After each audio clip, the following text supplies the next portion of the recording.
Alright folks, it's the WC here with another classic video. Before this video get too long, I'm going to go ahead and ask y'all subscribe and like. We'll shoot for about 3 likes on this video. Y'all going to know why I'm asking for 3 likes soon. Before I can get to the meat of this video, I have to explain a few things about Britt Baker, because if I don't, people aren't going to understand why I'm doing this video about Britt Baker and Mercedes, who I'll get to in a little bit. The last time that we saw Britt Baker, we're talking about after All In, maybe a few weeks after All In, maybe she was gone after All In London exactly. The point is that she's been gone for a long time. Okay, now this is her return promo. I usually don't do videos on AEW because their storylines are just kind of jumbled and they don't do a whole lot of long-term storylines that matter. Matter. Like the WWE does long-term storylines as well, and half of their stuff doesn't matter. And anything that's like major storylines or major turns of storylines, that's when I show up. Okay? That's when I show up for. So this is Britt Baker's return promo, right? During this return promo that she does, she says a few things that's like very concerning, and I don't know if AEW understands, or maybe they do, but for me, it's very concerning.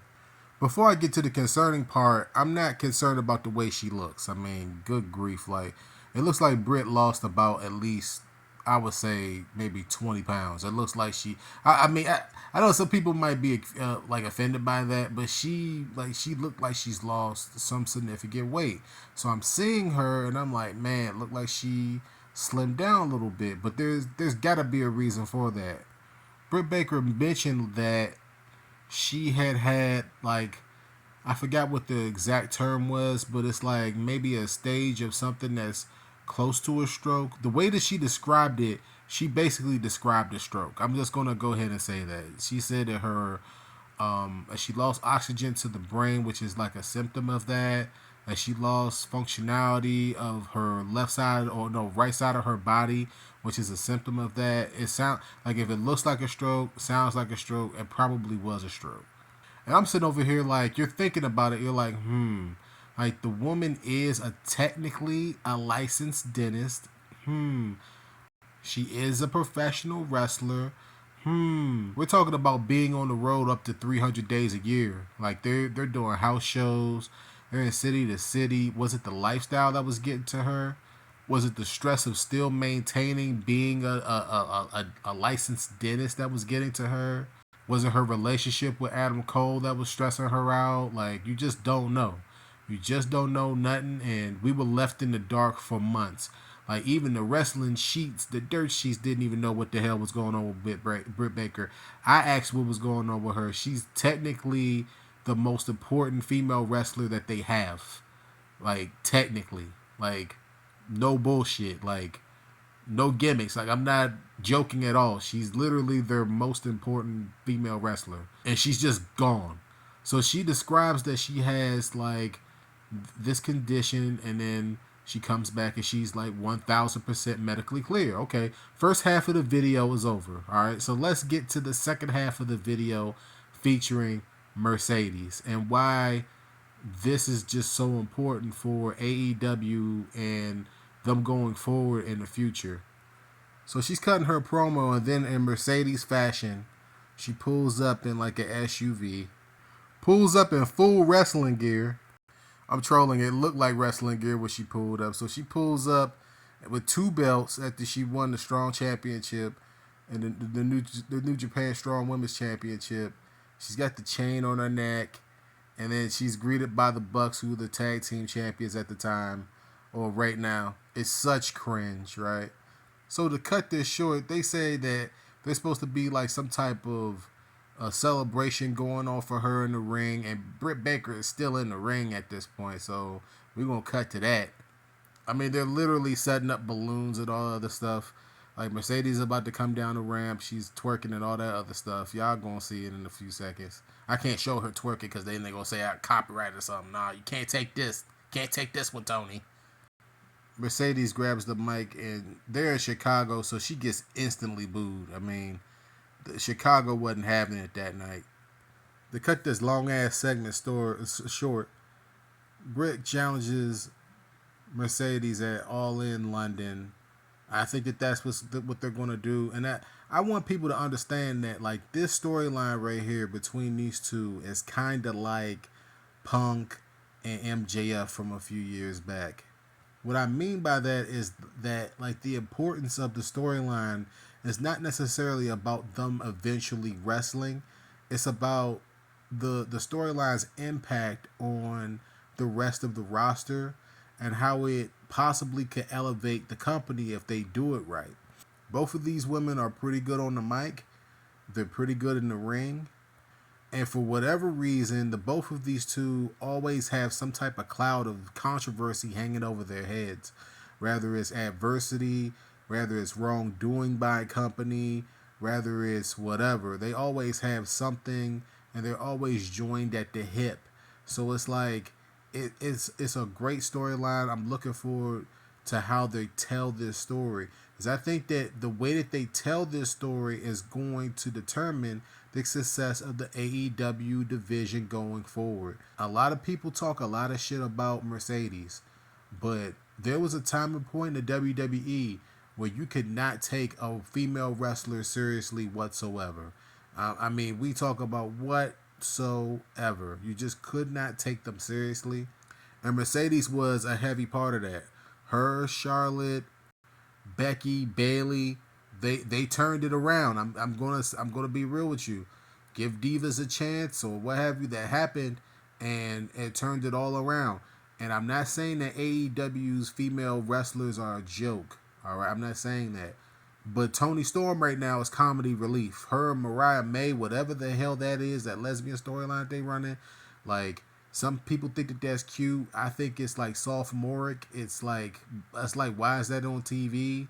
When you really sit down and you think about it, and then that's like she's literally the champion and she's playing that bootleg Marilyn Monroe character, and it's like, bro, even though that they're trying to give you satire, it's just not great satire. It's like it's played now, it's played out. So you have a super serious storyline here. This is a storyline that people have to take seriously, and it's like a pace setter. I know I'm taking a long time to get to the whole point of this, but I had to break down a few things. I had to drag it along to this point so people can understand the significance of this potential rivalry. And this is a turning point in AEW when it comes to female wrestling.